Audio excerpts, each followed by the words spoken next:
자, 제가 이걸 지우지 말라고 말씀드렸는데,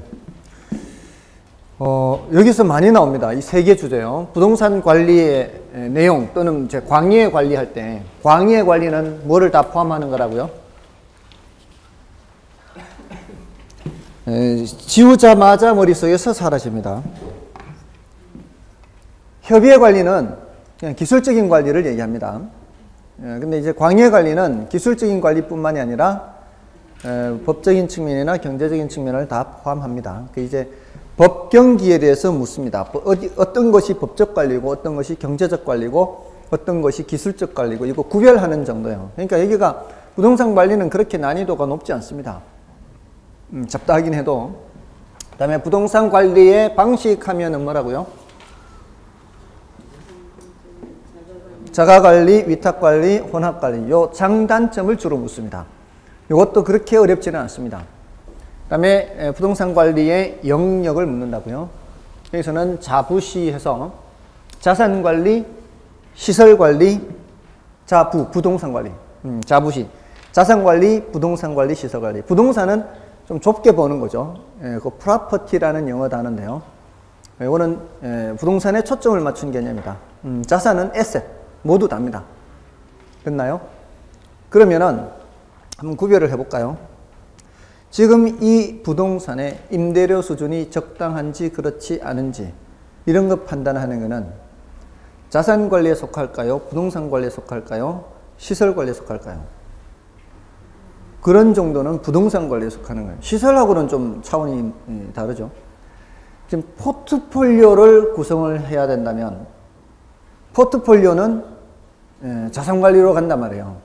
전반적인 자산 구성 비중을 따지는 거니까 그런 식으로 물어요. 물을 때. 그리고 뭐 에너지 관리 이런 건 뭐겠어요? 기술적 관리죠. 자, 시설 관리에 속하겠죠. 어렵지 않다고요. 자, 그 세 가지 주제를 많이 묻습니다. 우리 교재에는 지금 부동산 관리 영역은 없었고요. 자, 그렇게만 일단 소개하고 지나갑니다. 다음에 이제 넘어가시면 112쪽에 부동산 개발론이라는 게 있죠. 제가 지금 건물의 생애 주기는 말씀 안 드리고 지나갔죠. 중요도가 높지 않다는 얘기입니다. 10분의 1은 그냥 지나가는 겁니다. 다음 112쪽에 부동산 개발. 자, 이 부동산 관리라고 할 때는 조금 전에 어떤 게 포함됐습니까? 단순히 기술적인 측면의 관리뿐만이 아니라 뭐 임대료 수준이라든가 비용 발생이라든가 이런 부동산 관리까지도 하고 또 아주 넓게는 포트폴리오 구성까지도 포함하는 그렇게 이제 넓게 보고요. 또는 법적인 측면이나 경제적인 측면, 기술적인 측면을 다 살펴본다 그랬잖아요. 그게 이제 부동산 관리라는 건다. 그러니까 혹시라도 지금까지 누가 부동산 좀 관리해 주세요 하면 그냥 청소해주고 깨진 거 갈고 이런 것만 생각하셨다면 그거는 굉장히 좁게 생각한 거고요. 그거보다는 더 넓게 생각을 해야 된다. 근데 이제 부동산 개발이라고 하면은요. 부동산 개발. 개발하면 이제 머릿속에 뭔가가 연상이 돼야 될 거 아니에요. 지난주에 우리 저당 유동화 할 때 뭐가 연상이 됐어요? 뭐가 연상이 돼야 돼요? 저당 유동화 하면은 현금화가 생각이 나야 될 거 아니에요. 채권을 현금화 한다는 거. 그럼 리츠 하면 뭐가 생각이 나야 돼요? 구조조정하는 부동산 사주기 위해서 회사 만드는 거죠. 회사. 그 만들어진 회사가 리츠예요. 리츠. 구조조정하는 회사의 부동산을 사주기 위해서 만들어진 게 리츠다. 그렇게 이제 가장 큰 특징적인 것이 떠오르면은 그 다음부터는 공부하기 어렵지 않아요. 제일 중요한 그게 안 떠오르니까 이제 어려운 거거든요. 다음에 이제 공부를 하실 때는 제일 키포인트 되는 그 부분을 떠올릴 수 있다면은 그러면 이제 그 다음은 어렵지 않단 말이에요. 그러면 부동산 개발하면은 이제 머릿속에 뭐가 떠오를까요? 부동산 개발하면은 뭔가가 떠올라야 되는데 여러분은 개발하면은 뭔 생각이 들어요? 어떤 장면이 떠오르세요? 건물 짓는 거. 그거 개발이에요, 개발. 그 개발이죠, 그게. 뭐 그렇게 어렵게 생각할 필요 없다는 거죠. 근데 우리 택지 개발이란 말도 하잖아요. 택지 개발. 그 택지 개발은 건물 짓는 것까지 얘기하는 게 아니죠. 농지로 이용되고 있던 것들을 그냥 택지 조성하는 게 택지 개발이잖아요. 그러니까 우리가 개발이라고 얘기할 때는 토지 자체를 개량하는 것도 있고요. 이걸 이제 조성에 의한 개량이라고 해요. 조성. 택지 조성도 개발이고 조성된 택지 위에 건물을 올리는 것도 개발이고 다 개발이란 얘기죠. 됐나요? 예, 그 둘 다 개발입니다. 근데 우리 택지 개발은 우리가 흔히 옆에서 잘 못 보잖아요. 이렇게 외곽으로 가다 보면은 이제 택지 개발하는 건 보잖아요. 우리가 주로 흔히 근처에서 보는 거는 건물 올리는 거죠. 예, 건물 올리는 거. 예, 그것만 개발인 것은 아니다라는 거죠. 택지 개발하는 것도 포함해서 개발이다. 이렇게 생각하시면 돼요. 예, 택지 개발도 있고, 요거는 택지 개발하는 거는 이거는 토지 자체를 개량하는 거예요. 토지 자체.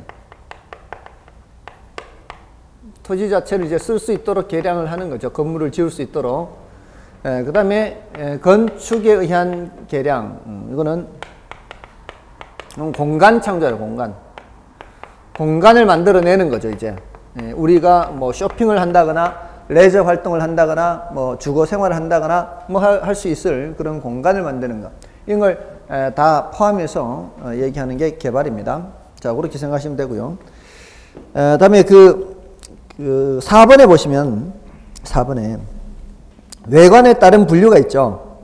그게 뭐 유형적 개발이다, 무형적 개발이다, 또 복합적 개발이다, 이런 말이 있죠. 그거 이제 유형하면 형체가 있는 것을 말하는 거고, 무형하면은 형체가 없는 개발이다. 좀 처음 들어보시면 좀 어려울 거예요. 아니, 형체 변화가 없는데 무슨 개발이냐. 자, 보세요. 이 부동산 개발을 조금 이제 있는 표현으로 토지 이용 가치를 높이는 행위라 그래요. 토지의 이용 가치가 높아지는 행위는 부동산 개발이라고 합니다. 자, 요 정의에 맞춰 놓고 보면 여러분들 농지 지역이라는 게 있는 거 아시죠? 도관농자 해서 농지 지역을 주거 지역으로 바꾸는 거는 누가 하는 거예요? 어디에서 하는 거예요? 농지 지역을 주거 지역으로 바꾸는 거. 이거 공법 시간에 하지 않습니까? 공법 시간에 하셨을 텐데. 그죠? 도시관리계획을 하죠. 도시관리계획 변경 지정해요. 변경. 주거지역을, 농지지역을 주거지역으로. 자, 이렇게 하면은 토지 이용 가치가 높아져요, 안 높아져요? 토지 이용 가치가 높아지죠. 자, 이렇게 변경 지정함과 동시에 물리적 형상의 변형이 생겨요. 정말로요. 지정함과 동시에 물리적 변형이 생기는 건 아닙니다. 그렇지만 이용 가치는 올라가죠. 그러니까 땅값 올라가는 거잖아. 뭔 뜻인지 아시겠죠? 이게 무슨 개발이라고요? 무형개발, 무형개발. 용도 지역을 농지 지역에서 주거 지역으로 딱 바꾸는 순간 이용 가치는 올라가는 거죠. 맞죠? 물리적 형상의 변형이 없죠? 그렇잖아요. 그럼 여기 요 정의에 따라 토지 이용 가치가 올라간다. 이런 의미거든요. 근데 이거는 정말 학자들이 할 짓 없어서 하는 얘기예요. 무슨 소용이 이게. 우리가 뭐, 사실 아무 의미 없잖아, 이런 거는. 그냥 공부를 위한 공부밖에 안 돼. 학문을 위한 학문밖에 안 되는. 별 중요한 건 아닌데, 뭐 어떻게 할 수 없지. 학자들이 이렇게 얘기하니까. 유형 개발은 뭐겠습니까? 유형 개발은 그냥 건물 건축하는 거, 이런 거 등등. 물리적 형상 변경, 이건 유형 개발이죠. 이렇게 보시면 되는 거고요. 다음에 그 동그라미 5번을 가시면 돼요. 거기 이제 제1섹터, 제2섹터 이런 거 처음 들어보실 거예요. 이런 그 용어들을. 근데 공공부문은 제1섹터라 하고요. 민간 부문은 제2섹터라 하고요. 제3섹터는 1섹터와 2섹터가 결합되어 있는 상태를 제3섹터라 그래요. 자, 됐죠? 넘어가고요. 다음에 이제 오른쪽에 부동산 개발의 분류에서 그 재개발 있죠. 재개발. 재개발하고 이제 용지 취득 방식에 따른 구분, 전부 다 이거 단어 뜻을 알아야 되는 거거든요. 근데 그 단어 뜻이 그렇게 어렵지는 않아요. 일단 재개발의 보전이란 단어 동그라미 하고요. 수복이라는 단어, 계량이라는 단어, 철거라는 단어. 그 단어 뜻을 알면 되거든요. 자, 보전이라는 단어 뜻을 먼저 볼게요. 단어 뜻을 알아야 돼, 단어 뜻. 보전이라는 건 아까 제가 한번 썼었어요. 현상유지라는 의미가 있다 그랬죠. 현상유지. 자, 그러면 한번 생각해 보세요. 현상유지라는 게 노후화가 된 상태에서 현상유지를 하는 거예요? 노후화가 되기 전에 하는 거예요? 노후화 되기 전에 하는 거겠죠. 노후화 된 거를 현상 유지하면 말이 안 되겠 거 아니에요. 그죠? 만약에 노후화 된 게 있다면 어떻게 해야 돼요? 그거는 다시 되돌려 놔야 될 거 아니에요. 노후화 된 거라면. 근데 노후화 되지 않은 상태에서는 노후화 되는 걸 방지해야 될 거 아니에요. 그 노후화 되는 걸 방지하기 위한 재개발이 보전 재개발이고요. 보전은 현상 유지니까. 보전이라는 얘기는 노후화된 게 있다 없다. 보전이라고 하는 거는 노후화된 것이 없다는 거예요. 없으니까 보존시키는 거예요. 그 단어만 알면 여기는 게임 셋입니다. 그럼 수복은 뭐겠어요? 수복. 수복의 의미가 뭐겠어요? 복구시킴, 복구, 수복한다. 복구시킨다는 뜻 아닙니까? 복구시킨다라는 거는 노후화된 게 있다는 뜻이에요? 없다는 뜻이에요? 있다는 뜻이죠. 그러면은 그 보존과 수복만 알면은 사실 구별이 어렵지 않아요. 끝이에요. 왜냐하면 그 밑에 계량은 뭐겠습니까? 지금 상태보다도 뭔가를 더 좋게 하거나 뭐 넓게 하거나 뭐 없던 거 있게 하는 거 이런 거 아닌가요? 그거잖아요. 그러면 단어 뜻만 알면 된다 이 말이죠. 됐습니까? 다음에 밑에 용지 취득 방식에 따른 구분해서 단순 개발은 그냥 지주가 자기가 직접 개발하는 게 단순 개발이에요. 제일 간단한 방식이죠. 근데 환지는 이거 공법에서 안 들어보셨나요? 근데 공법에서 환지 들어보셨죠? 네, 환지 땅 교환하는 거죠. 환지 이건 뭐 공법에서 다루는 거고 매수 방식은 들어보셨어요? 매수 요 뒤에 단어가 생략되어 있어요. 매수 수용 방식. 협의 매수를 하는 게 원칙이고요. 협의 매수를 해서 그게 협의가 성립하지 않으면 그 다음에는 수용이 뒤따릅니다. 그게 협의 매수 방식이고요. 그러면 혼합 방식이 뭐겠습니까? 혼합 방식은 이 위에 있는 1번과 2번을 합한 거예요. 이 1번과 2번을. 그럼 됐잖아요. 어렵지 않잖아요. 합동 신탁. 이거는 합동은 그냥 주체가 여러 주체라는 거 생각하시면 되고요. 신탁은 나중에 할게요. 나중에. 이건 신탁은 넘어가시면은 114쪽에 가시면은 여러 가지 있죠. 이거 중요합니다. 114쪽이 중요는 해요. 근데 지금 단계에서 이 많은 거 다 말씀드리면 이제 여러분들이 쓰러질 거니까 여러분들의 정신건강을 위해서 일단은 중요하다 표시만 해드리고 넘어가겠습니다. 그 중에서도 지금 자주 언급되는 게 그 토지 신탁형 있죠. 신탁형하고 그 밑에 내려가시면은 맨 밑에 사업 위탁형 있죠. 그거 구별을 많이 하는 편이고요. 그 다음에 이제 그 위쪽에 있는 사업 위탁형 위에 있는 뭐 투자자 모집형이다, 공사비 분양금 지급형이다, 뭐 공사비 대물 변제형이다 이런 여러 가지 방식이 있어요. 나중에 할 거니까 지금은 일단 넘어가십시오. 그리고 115쪽에 부동산 공영 개발 요거는 이제 공적 주체가 하는 개발이거든요. 요것도 이제 나중에 설명은 드릴 겁니다. 지금 단계에서는 공적 주체가 하는 개발인데 이거는 앞에서 우리 정책론에서 정부가 시장 개입 왜 한다? 그 필요성 이유 두 개 있었죠. 효율성 측면과 형평성 측면에서 정부가 개입하는 거잖아. 이 공영 개발이 누가 하는 거예요? 정부가 하는 거잖아요. 그 얘기 하는 거예요, 또. 공영 개발의 필요성이라고 돼 있죠, 두 번째. 그 공영 개발의 필요성이 바로 뭐예요? 정부 개입 필요성이에요. 그 정부 개입 필요성 얘기가 지금 또 나오는 거죠. 효율성, 형평성. 똑같은 얘기가 반복하는 거예요. 다만 이제, 그거는, 정책은 정책인데 개발 쪽의 정책이라는 겁니다. 그러니까 뭐 그런 정도로 하고 넘어가시고요. 그 다음에 새로운 유형의 민간 투자 방식, 요거는 나중에 말씀드릴게요. 이거는 이제 영어 단어를 좀, 단어만 알면 되거든요, 여기는. 요거는 나중에 하고요. 뭐 지금까지 시험에 한 2번 정도 나왔어요. 2번 정도 나오기는 했는데, 단어 나중에 말씀을 드릴 거고요. 다음에 116쪽에서는 그 부동산 개발의 과정이라고 하는 게 있죠. 근데 지금 이게 얘네들이 지금 시험에 딱 한 번 출제가 됐거든요. 10분의 1. 그것도 10년도 넘었어요. 그러니까 이게 10년도 넘었는데 딱 한 번 나왔는데 이 단계를 둘 다 과정을 물었어요. 과정, 단계. 근데 그거를 위해서 지금 이거를 외워야 되느냐? 일단 넘어가십시오. 이런 거는 일단 중요도가 낮다. 근데 117쪽은 중요합니다. 자, 117쪽 중요해요. 이거는. 자, 이건 뭔 내용인가 하면은, 자, 이 부동산 개발의 타당성 분석이라고 나오고 있죠.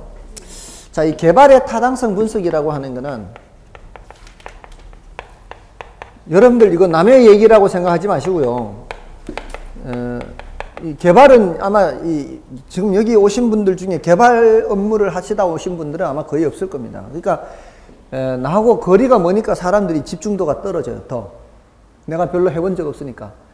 그렇다고 해서 뭐 관리도 많이 해본 것도 아니고. 그죠? 여기 공부하는 것들이 다 좀 생소한 것들이에요. 이제 여러분들이 나중에 중개 실무를 하시다 보면, 이제 이 중개 업무를 하시잖아요. 하시다 보면은 많은 다양한 사람들을 만나거든요. 그렇게 만나다 보면은 여러분들이 개발 업무를 할 수가 있습니다. 실제로 그런 사람이 있어요. 지금 저기 광진구에 중개하다가, 중개사무소 하다가, 지금 하면서, 중개하면서, 이 일을 하다 보면은 물건을 보는 눈이 더 길러지거든요. 일을 하니까. 이 일을 하면서 물건을 보는 눈이 길러지면은 어떤 물건이 매물로 나오면은 저거 사가지고 헐고 여기다가 오피스텔을 하는 게 좋겠다. 아니면은 다세대 주택을 하는 게 낫겠다. 이런 게 보인단 말이에요. 그러니까 보이니까 그렇게 하더라고. 물건이 나오면은, 좋은 물건이 나오면, 아예 자기가 그냥 개발을 해버리는 거죠. 그거 하는 거예요, 개발. 그러면 이제, 개발을 이제 그렇게 하려고 마음을 먹으면, 지금 타당성 분석을 해야 될 거예요, 타당성 분석. 그 타당성 분석이라는 게, 결국은 나가는 돈하고, 들어오는 돈하고, 비교해서 들어오는 돈이 많아야 되는 거 아닙니까? 그거 하는 겁니다. 다른 게 아니라 돈 들어오고 나가는 거를 따져보는 겁니다. 근데 지금 이게 조그만 물건일 수도 있고 큰 물건일 수도 있잖아요. 개발이라는 게. 그래서 여기서는 조금 더 좀 거창하게 나갑니다. 거창하게. 조금 거창하게 나가서 예를 들어서 이제 조금 큰 물건 생각해 볼게요. 오피스텔 한 200실 정도 있는 오피스텔을 개발하려고 한다. 200실 정도면 꽤 크단 말이에요. 그러면은 이런 거를 개발하려고 하면 그 규모가 어느 정도는 돼야 될 거 아니에요, 시장이. 이걸 소화할 수 있는 지역이 있을 거 아니에요. 큰 회사가 근처에 있다거나 아니면 직장인들이 왔다 갔다 하는 이 교통요지에 있다거나 이런 어떤 시장이라는 게 있단 말이에요. 예를 들어서 우리 대형 할인점 있죠. 대형 할인점이 한 개당 최소한 인구 한 15만 원 돼야 되거든요. 15만에서 10만? 10만에서 15만 원 돼야 돼요. 10만은 좀 적은 것 같고요. 아무리 안 돼도 10만 이상은 돼야 되거든. 그러면 어떤 지역이 도시가 있는데 그 인구가 50만이래요. 인구 50만이면은 지금 기존에 할인 매장이 몇 개 있느냐. 이런 거 딱 따져보면은, 주목하세요, 주목. 그런 거 따져보면은, 여기 좀 들어갈 만하다, 아니다, 이게 나오잖아요. 그러면은 오피스텔도 마찬가지라는 거죠. 오피스텔이 그 지역의 지금 산업, 어떤 업종, 예를 들어 큰 연구소가 많이 들어가 있는 그런 동네다. 그러면 거기에 출퇴근하는 사람들 수요가 좀 있을 수 있고요. 이런 여러 가지 그런 계산이 나오잖아요. 그런 것들을 따져봐야 되는 거예요. 그 지역이 어떤 지역인지. 그 지역이 어떤 지역인지 전반적으로 따져보는 거를 시장 분석이라 그래요. 시장 분석. 그래야 이제 계략적인 것을 알 수가 있는 거예요. 그 지역의 대략적인 임대료 수준이라든가 또는 분양가 수준이라든가 또는 사람들 인구, 그다음에 산업 이런 것들을 전반적으로 조사를 해봐야 어느 정도의 답이 나오는 거예요. 계략적인 게. 그리고 나서는 이제 구체적으로 들어오는 분양 수입, 또 나가는 비용, 건축비라든가 토지 매입 비용이라든가 이런 거를 좀 더 구체적으로 따져봐야 되거든요. 이렇게 좀 더 구체적으로 따져보는 거를 경제성 분석 이렇게 얘기를 해요. 그래서 이 타당성 분석이라는 게 먼저 뭐를 한 후에 전반적인 시장 분석을 한 후에 구체적인 경제성 분석을 하게 되거든요. 요거를 이제 부동산 개발의 타당성 분석 이렇게 얘기를 해요. 그래서 우리 교재도 그렇게 돼 있잖아요. 분류해서 시장 분석해서 선행 분석이라고 돼 있죠. 그리고 경제성 분석해서 후행 분석이라고 돼 있잖아요. 근데 그 내용에 보시면은 A에 보세요. 시장 분석의 A를 보시면 특정 개발 사업의 시장에서의 채택 가능성 분석이라고 돼 있죠. 근데 그 채택 가능성이라는 것이 구체적으로 계산된 상태를 말하는 게 아니에요. 대략적인 것을 말하는 거예요. 대략적인 거. 이 정도면 되겠구나라는 정도만 말하는 것이고, 구체적인 계산을 하려면 어디로 가야 돼요? 그 경제성 분석으로 가야 돼요. 그 경제성 분석 안에 특정 개발 사업에 대한 뭐라고 돼 있어요? 수익성이라고 돼 있죠. 거기에 이제 계산을 해야만 알 수 있는 거예요. 그거는. 그래서 최종 투자 결정까지 하는 것을 경제성 분석이라고 해요. 근데 그 경제성 분석의 그 그 순서가 C부터 시작되는 거예요. 첫 해의 세전 현금 수지를 계산한 후에 그 다음에 세후 현금 수지를 계산하고 현재 가치로 바꾸고 이렇게 하는 거예요. 아시겠죠? 오해하지 마세요. C 들어봤죠? 그 C가 이제 그 순서의 순서, 그 수익성을 분석하는 순서입니다.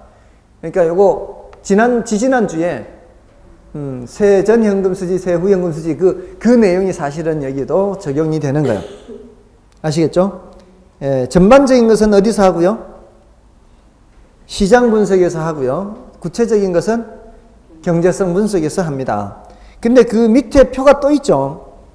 그 밑에 표가 또 있는데 그 밑에 표는 일단 생각하지 마세요. 밑에 표까지 생각하면은 이거는 머리 아파요. 아시겠죠? 밑에 표는 아예 삭제를 하십시오. 그냥 삭제하십시오. 아예 보지 마세요. 이거는 어떤 식인가 하면은 제가 위험 부담을 안고 가는 거예요. 이렇게 삭제하라고 했는데 혹시 여기서 나오면은 여기서 출제됐는데 왜 이거 삭제했냐 이렇게 할 거 아니에요. 근데 저로서는 어떤 생각이 드는가 하면은 이거를 공부를 하는 그러한 시간 낭비, 출제 가능성에 비해서 공부를 하는 시간 낭비가 더 크다 이 말이에요. 그러니까 그냥 삭제를 시켜드릴게요. 아시겠죠?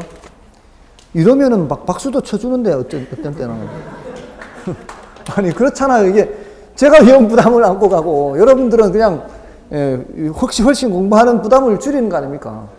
그죠? 자, 어쨌든 앞으로 이런 거 많습니다. 그러니까 저만 믿고 따라오시면 돼요. 그러니까 저를 안 믿고 더 많이 다른 걸 한다. 그러면 이제 떨어질 확률이 더 많은 거예요.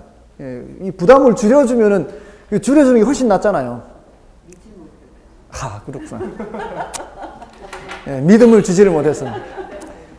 그러면은 안 돼도 저한테 뭐라고 하시면 안 돼요. 그러면 안 돼도 저한테 뭐라고 하시면 안 돼. 하여간 원래 그래서 작년에도 그렇고 올해도 그렇고 더 하는 사람은 떨어져요. 더 하는 사람은. 그러니까 어떤 학생이 있었는가 하면은 재작년에 작년이구나. 작년 시험 치기 전날 질문을 하는데 이론적으로 틀린 질문을 해요. 이론적으로 안 맞는 내용이에요. 야, 너 뭐 어디서 나온 거냐 했더니 다른 어디에서 나온 문제래요. 모의고사 문제. 보지 말라고 했거든 제가. 다른 데서 나온 거는. 왜냐하면은 이게 시중에 나오는 그 문제들 중에는 오류도 많고요. 중요도가 낮은 것도 많고요. 제가 갖고 있는 이 교재를 가지고 수업을 할 때는 그거를 제거를 해줄 수 있어요. 이렇게. 이거는 중요도가 낮습니다. 높습니다. 이거는 이론적으로 틀린 내용입니다. 제가 지금 이론적으로 틀린 내용입니다. 이렇게 말씀을 드리잖아요. 저 이래봬도요. 이래봬도 시중에 나오는 시중에 우리 기출문제에서 이론적으로 틀린 문제를 제가 이의신청했을 때는 거의 이의신청이 받아들이지는 확신이 있을 때 해요. 제가 이의신청한 거는 거의 다 받아들여졌어요. 지금까지 제가 이의신청한 거는 거의 다 받아들여졌어요. 제가 이의신청하지 않았는데 받아들여진 거는, 그거는 저도 납득이 안 될 만큼 문제에 전혀 오류가 없는데 받아준 거예요. 문제에 오류가 없는 거는 저는 이의신청 안 합니다. 근데 문제에 오류가 없는데 받아준 게 있어요. 어떤 걸 받아준 게 있는가 하면은 이런 걸 받아준 게 있어요. 10% 곱하기 20%는 몇 퍼센트요? 몇 퍼센트일까요? 예? 몇 퍼센트라고요? 2%잖아요. 10%에 20%는 2%입니다.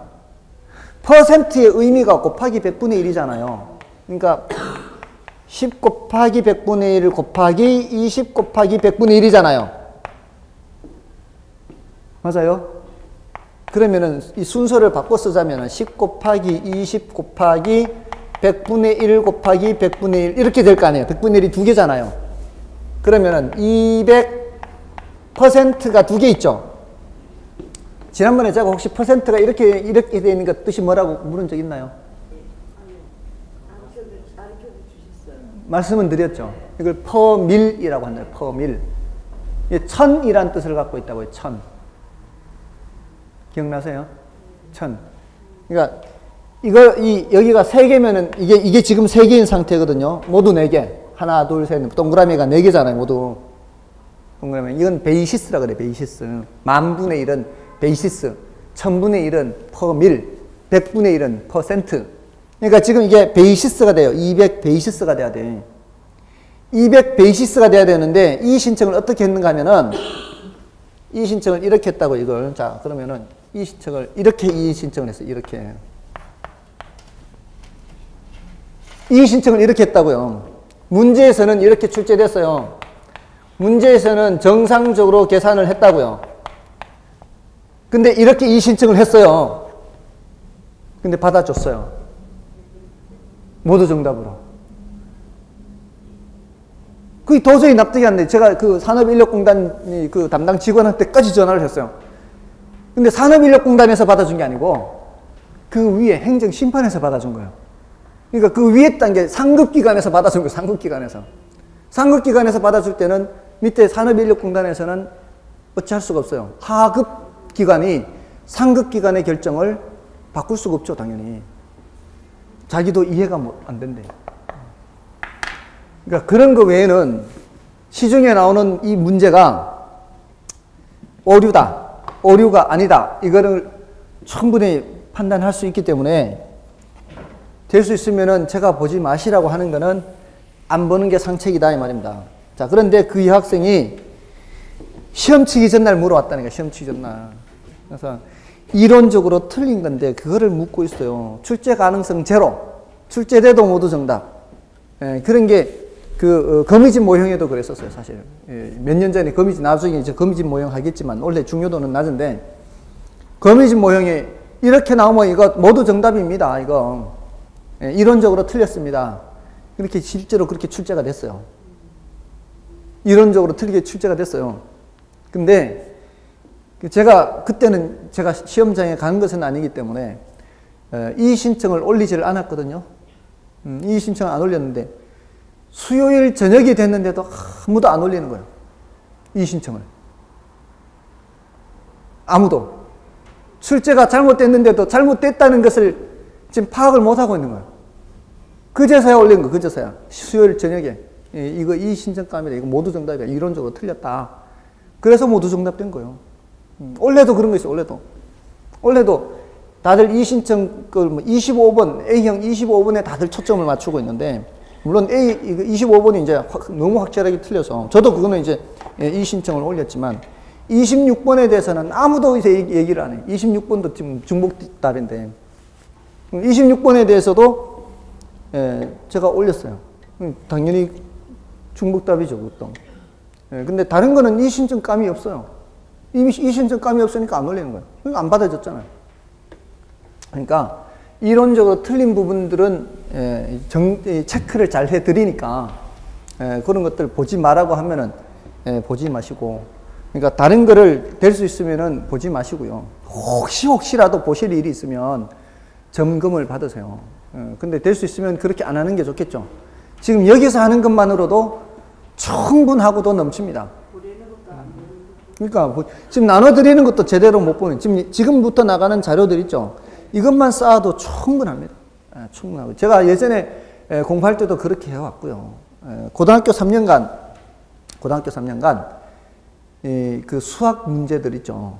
그 당시에는 과외라는 게 금지였거든요. 제가 고등학교 다닐 당시는. 과외라는 게 있고 학원을 못 갔어요. 제 학생은. 재수생만 학원을 갈 수 있었고요.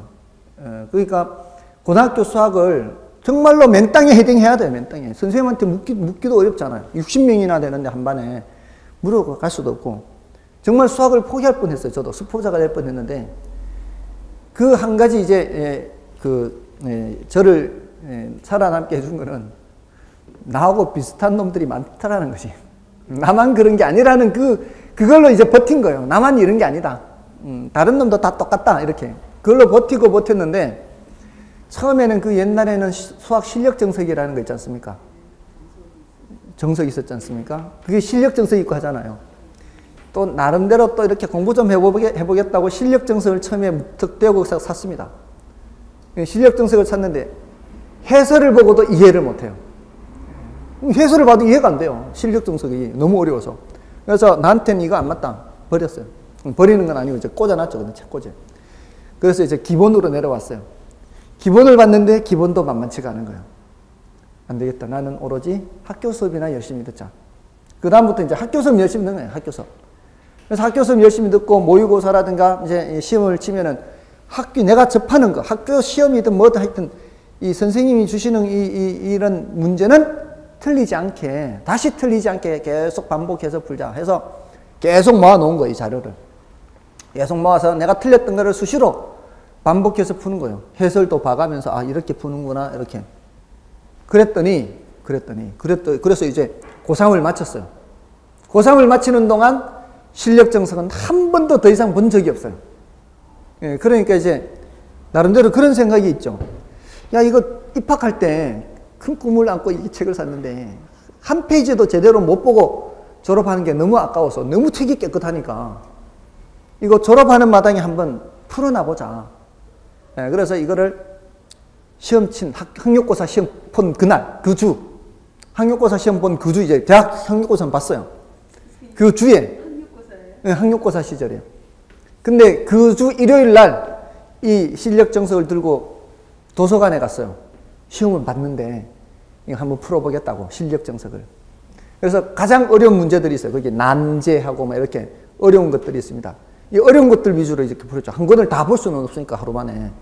그래서 그 연습 문제 뒤에 있는 거를 어려운 문제 위주로 다 풀었는데 하나도 풀리지 않는 게 없었어요. 다 풀렸어요. 실력 정석을 한 번도 본 적이 없잖아요. 한 번도 본 적이 없는데 학교에서 나오는 문제를 계속 반복해서 풀고 계속 풀었잖아요. 근데 이런 쉬운 문제를 푸는 과정에서 실력이 자연스럽게 올라가게 된 거예요. 그래서 저는 여러분한테 어려운 거는 굳이 풀지 말고 패스하라고 한 말씀을 드리는 거예요. 왜냐하면 이 쉬운 문제를 푸는 과정에서 차곡차곡 이 쉬운 문제를 풀다 보면은 자연스럽게 어려운 것도 풀게 된다는 거죠. 제 중학교 3학년 때 영어 선생님도 그렇게 말씀하셨어요. 너 3학년 영어가 어려우면 그냥 1학년, 2학년 거 봐라. 너 계속 보면은 그러면은 자연스럽게 쉬워진다. 그러니까 굳이 어려운 걸 볼 필요가 없다는 거예요. 어려운 거 있으면 패스하고 쉬운 거 반복해서 하다 보면, 그리고 우리 시험이라는 게 어려운 걸 맞춰서 합격하는 시험이 아닙니다. 우리 시험은 쉬운 거 안 틀려서 합격하는 시험이에요. 그렇게 합격해야 돼요. 굳이 어려운 거, 굳이 다양하게 여러 가지를 할 필요가 없다는 거예요. 네, 그래서 그 기출문제 있죠. 기출문제가 굉장히 중요한데 기출문제만 잘 풀어도요 합격합니다. 기출문제만 잘 풀어도. 네, 다른 과목은 모르겠지만 원래 이 부동산학개론 이 기본서가 나올 건데 작년에 그런 사람 연락도 받았어요. 전화도 받았어요. 이런 책 2차 과목은 없냐? 그 원고를 이제 제가 쓴 거거든요. 근데 그게 이제 원래 기본서 나올 거예요. 그게 기출문제와 해설과 이론, 이걸 한 권에 모았어, 한 권에, 그 책을. 근데 지금 우리 기본서가 그렇게 나온다고요. 이론서와 거기에 기출문제가 다 자세한 해설과 이론이 다 같이 들어가 있단 말이에요. 그것도 중요도가 낮은 것들은 싹 빼고 그냥 엑기스만 슬림하게 해가지고. 근데 그거를 수업도 안 듣고요. 책만으로도 80점 받았단 거예요. 책만, 교재만으로도.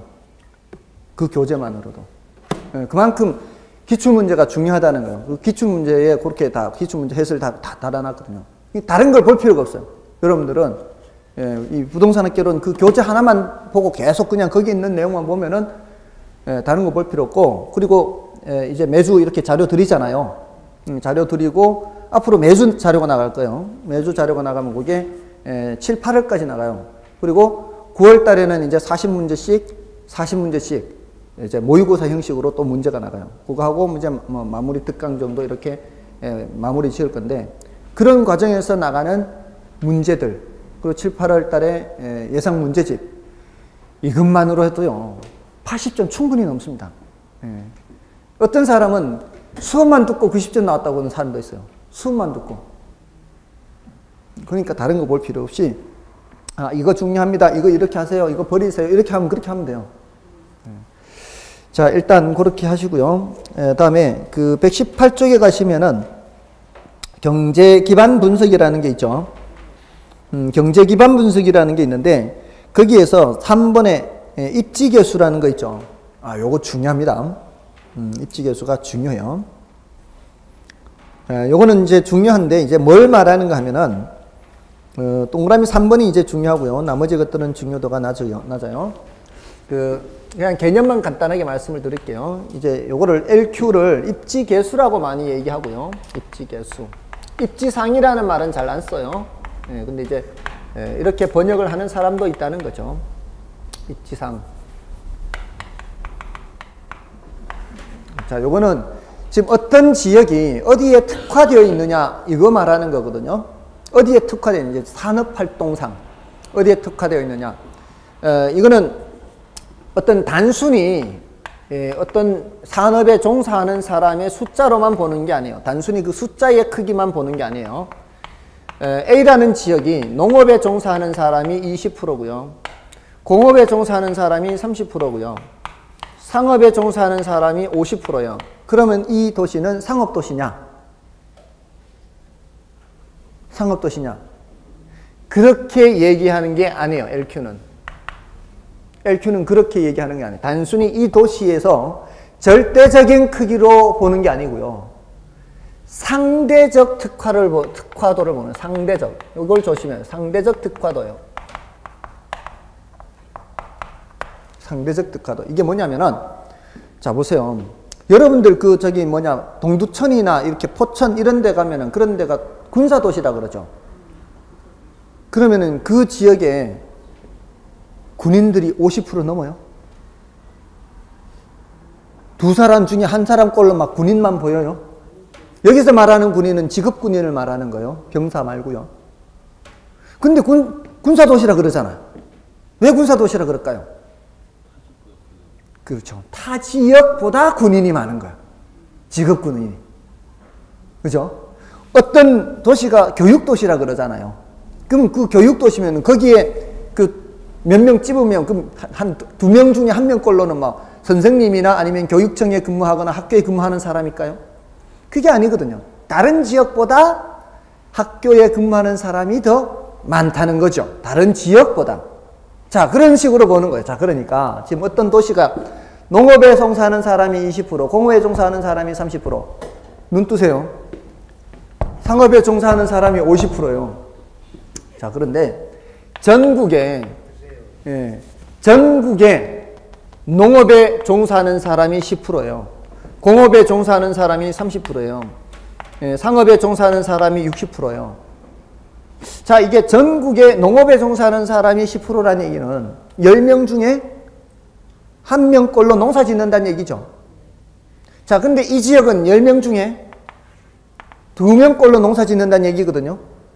자, 그러면 어떤 지역은 10%도 안 되는 지역도 있다는 얘기잖아요. 전국 평균이 10%니까. 이 지역이 20%가 된다는 얘기는 어떤 지역은 10%도 안 돼서 뭐 5% 사고, 서울 같은 데는 5%도 안 될 거예요. 맞나요? 그러면은 5%도 안 되는 그런 지역은 이런 지역에 가서 농산물을 사가지고 와야 되겠죠. 그렇지 않나요? 그러니까 이 지역은 다른 지역에 비해서 농산물이 남는 지역이에요? 모자라는 지역이에요? 남는 지역이죠. 그러면 이 지역은 농산물을 수출하는 지역이에요. 뭔 뜻인지 아시겠죠? 그거 보자는 거예요, 그거. 수출 산업이 어떤 산업인지를 보는 거예요, 이 LQ 개념이. 수출 산업 찾는 거예요, 지역별 수출. 그러니까 지금 여기에서는 농업이 수출 산업이에요, 농업이. 이 지역은.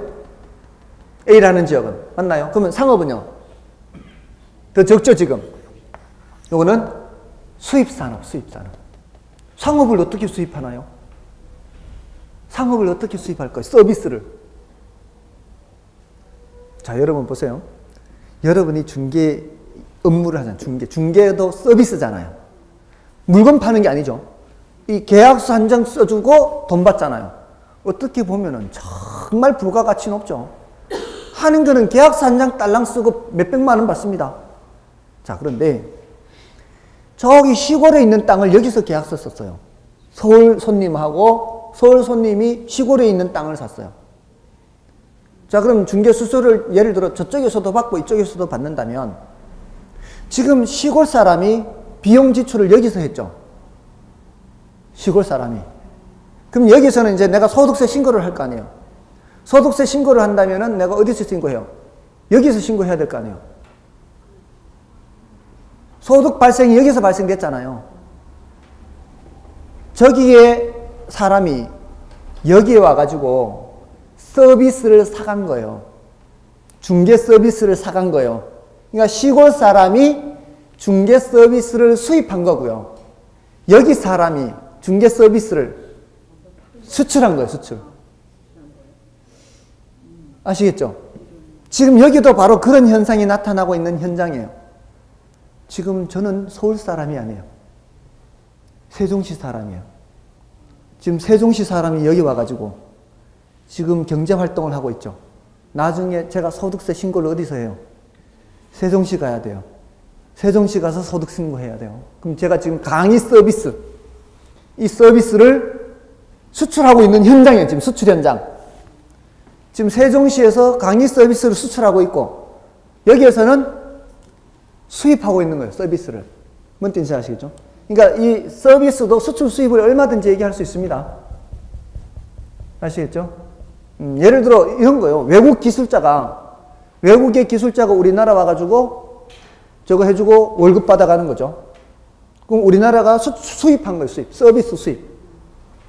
또 반대로 우리나라 사람이 외국 가가지고 일하고 번 소득을 이쪽으로 보낼 수 있죠. 그러면 우리나라 사람이 그 서비스를 수출하는 거예요. 아시겠죠? 얼마든지 그런 식으로 얘기를 할 수 있는 거예요. 그걸 얘기하는 게 LQ예요. 그럼 자, LQ라는 값이 1을 기준으로 하거든요. 1을 기준으로 해서 이게 큰 게 수출일까요? 작은 게 수출일까요? 이거 찍어서, 통박으로 찍어서. 큰 게 수출하는 거예요. 큰 게. 지금 요걸 분모로 잡아요. 요걸 분자로 잡아요. 이걸 분모 분자로 잡습니다. A라는 지역의 농업은 LQ가 1보다 크다 작다? 1보다 크다는 거예요. 그래서 이걸 어떻게 계산하는가 하면은 LQ는 전국의 특정 산업 고용비, 전국비입니다. 전국의 농업 비중은 10%죠. 전국의 농업 비중은 10%인데 지역의 특정 산업 고용비를 따져요. 이걸 농업이면 여기도 농업, 여기 상업이면 여기도 상업, 이렇게. 됐어요? 그러니까 암기할 때는 간단하게 어떻게? 전국 비분의 지역비 이렇게 퍼센트로 나타내야 돼요. 퍼센트 계산 중요하다 그랬죠? 우리 시험에 퍼센트 굉장히 많이 나온다 그랬죠? 퍼센트는 계산할 수 있어야 돼요. 문제에서는 이걸 퍼센트로 알려주는 게 아니고 숫자로 알려준단 말이에요. 그럼 내가 퍼센트를 계산할 수가 있어야 돼요. 예를 들어 여기가 100명, 300명, 600명, 전체 1000명 이런 식으로. 아시겠죠? 그렇게 출제가 됩니다. 자, 그렇게 하면 됩니다. 됐죠? 자, 그게 이제 LQ, 그게 가장 중요해요. 3번. 다른 건 별로 안 중요하고. 다음에 119쪽에 부동산 개발의 위험, 요거는 일단은 이번 순환에서는 그냥 참고로 보세요. 나중에 설명을 드릴게요. 제가 패스라고는 말씀을 드리지 않고요. 다음에 이제 마케팅 개념 간단하게 좀 말씀을 드릴게요. 마케팅은, 자, 이게 마케팅이라고 하는 것도 이제 감이 있어야 돼. 지금 계속 이 어떤 용어를 보면 이게 뭔가 감이 있어야 되잖아요. 개발하면 아까 뭐라 그랬어요? 개발하면은 건물 짓고 또 택지 개발하고, 요거 개발이에요. 보통 우리 많이 흔히 접하는 거는 건물 지어 올리는 거죠. 그런 게 개발이고, 그 개발에서 이런 여러 가지 잡다한 용어들이 많아요. 이 개발이 굉장히 잡다한 내용이 많아요, 사실은. 근데 이제 마케팅 하면 이제 머릿속에 어떤 게 떠오르나요? 마케팅. 홍보. 또 떠오르는 거 한번 말씀해 보세요. 생각나는 대로. 홍보도 있고요. 또 이 마케팅이 생각보다 이게 어려워요. 이게 마케팅 하면은 많이 접하는데 막상 얘기하려면은 이게 마케팅이 뭘까? 이게 생각하기가 어려워요. 세일즈? 예, 포괄적. 그래서 어려워요. 이게 홍보하면은 이 프로모션 뭐 이런 거거든요. 영어로는. 그럼 프로모션이라는 영어 단어가 있어요. 마케팅이라는 것도 영어 단어예요. 그러니까 뭔가 다르다는 거죠. 이 마케팅은요, 처음서부터 끝까지 다예요. 마케팅은 처음서부터 끝까지 다예요. 근데 일단 그 마케팅이라는 걸 왜 할까요? 기업에서 마케팅 활동을 왜 할까요? 이윤을 내기 위해서잖아요. 그럼 이윤을 내기 위해서는 뭔가 활동을 해야 되는 거 아니에요? 처음서부터 끝까지요. 자, 들어보세요. 이게 마케팅이라는 게 옛날부터 이게 강조됐던 거 아니거든요. 지금 젊은 사람들은 잘 모를 거예요. 참 다행히 저는 그런 이 양쪽의 시대를 이렇게 같이 거치면서 살아와서 저는 경험한 게 많아요. 살면서 경험한 게. 제가 70년대에 신었던 게 거의 고무신이었거든요. 고무신. 왜 안 신어보신 것 같이 그러세요? 아, 그래요? 죄송합니다. 예. 태어나실 때부터 은숟가락을 입에 물고 태어난 사람들은 그렇지 않은데, 기차표. 예, 기차표. 일반 서민들은 기차표 다 알아요. 근데 이 기차표를 모르시는 것 같아요. 예. 고무신도 처음에는 다 금전 고무신이에요. 흰 고무신이 어디 있어? 다 금전 고무신이지. 조금 이제 나중 돼서 형편 펴지니까 이제 흰 고무신 신었지.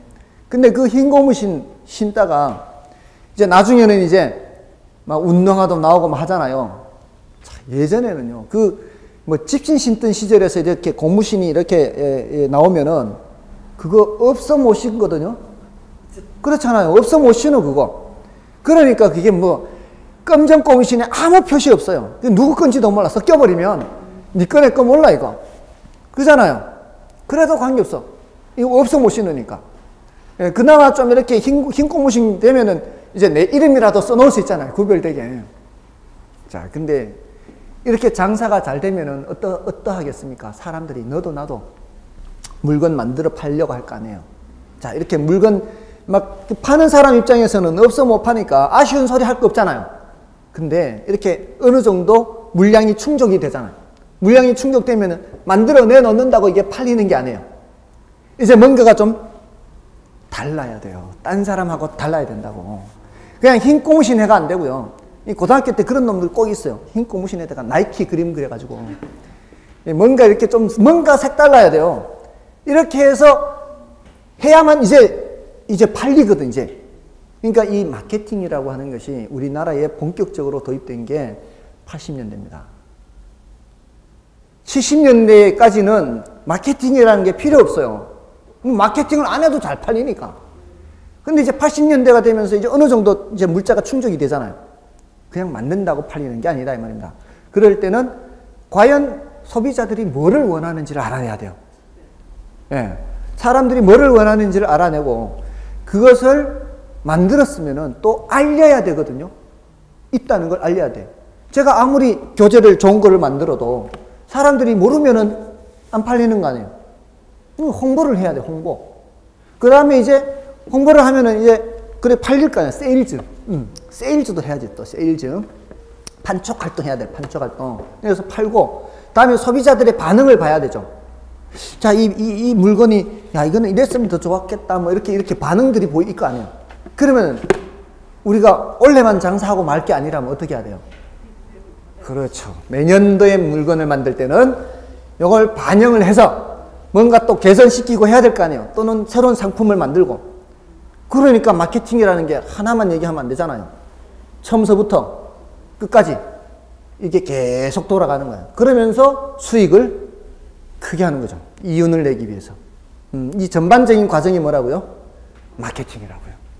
전반적인 과정이 마케팅. 그러니까 홍보도 들어가고, 아까 그래서 제가 생각나는 대로 다 얘기하라고 한 거예요. 다 들어가요, 다. 홍보도 들어가고, 세일즈도 들어가고, 판촉 활동 다 들어가는 거예요. 그 기획도 들어가고, 이런 전반적인 과정이 다 마케팅입니다. 되셨죠? 예, 이거는 소비자 주도 시장에서 공급자 주도 시장으로 바뀌기 때문에 필요한 거예요? 아니면은 공급자 주도 시장에서 소비자 주도 시장으로 바뀌기 때문에 필요한 거예요? 공급자 주도 시장에서 소비자 주도 시장으로 바뀌기 때문에 등장하기 시작했던 겁니다. 그게 우리나라는 딱 1980년대. 제가 고등학교 졸업할 당시, 중고등학교 졸업하고 이렇게 대학교 들어올 당시. 그러니까 저는 그걸 경험을 했으니까 70년대에 고무신부터 신어가지고, 예, 검정 고무신에서 조금 살게 형편이 펴지니까 흰 고무신 신었다가, 그 다음에 비로소 이제 드디어, 예, 운동화까지 이제 올라간 거죠. 어쨌든, 예, 그랬던 겁니다. 자, 근데, 자, 이 개념은 그래요. 개념. 마케팅이라는 건 전반적인데, 자, 우리 시험에서는 여기 한 문제 나온다 그랬잖아요. 1년에. 어디서 주로 나오느냐? 120쪽에서 나옵니다. 120쪽. 예, 거기에 시장 점유 마케팅, 고객 점유 마케팅, 관계 마케팅 이렇게 나오죠. 이 중에서 거의 대부분 1번에서 나옵니다. 1번. 시장 점유 마케팅에서. 예, 나머지 고객 점유 마케팅과 관계 마케팅은 뜻만 알아도 돼요. 뜻. 거기 있는 뜻 정도의 뜻이에요. 분량이 많지 않아요. 자, 우리 부동산 학교는 전체를 통틀어서 분량 대비 출제가 제일 많은 게 여기에요. 요 페이지가 한 페이지밖에 안 돼요. 페이지가 한 페이지밖에 안 되는데 한 문제 나오잖아요. 1년에 한 문제. 그러니까 이게 이 분량 대비 제일 많이 나오는 이 단원입니다. 그러니까 요건 좀 이렇게 해둘 필요가 있고요. 그 다음에 부동산 광고 있죠. 오른쪽 페이지에. 요거는 10분의 1이에요. 10분의 1. 그러니까 별로 안 중요해요. 그러니까 이런 것들은 나중에 문제 풀이할 때 살짝 해도 되니까 10분의 1 써놓으면 돼요. 10분의 1. 제가 10분의 1이라 그러면 10분의 1 써놓으시고요. 10분의 5다 그러면 10분의 5 써놓으시고요. 그러면은 여러분이 보셔도 아 이게 어느 정도로 출제되는구나 알 수 있겠죠. 예, 그리고 나중에 이제 계속 쓰다 보면은 10분의 5는 10분의 5인데 2페이지짜리 10분의 5가 있고요. 5페이지짜리 10분의 5가 있잖아요. 그러면 뭘 더 먼저 해야 돼요? 2페이지짜리 10분의 5를 먼저 해야죠. 그런 것을 이제 나중에 여러분들이 스스로 판단할 수 있을 때까지는 계속 그렇게 해놔서 표시를 해야 돼요. 물론 이제 다 나중에 기본서를 받으시면 다시 이렇게 말씀을 드리겠지만, 어쨌든, 자, 여기까지 하고요. 좀 쉬고요. 앞에 55쪽부터 말씀을 드리겠습니다. 네.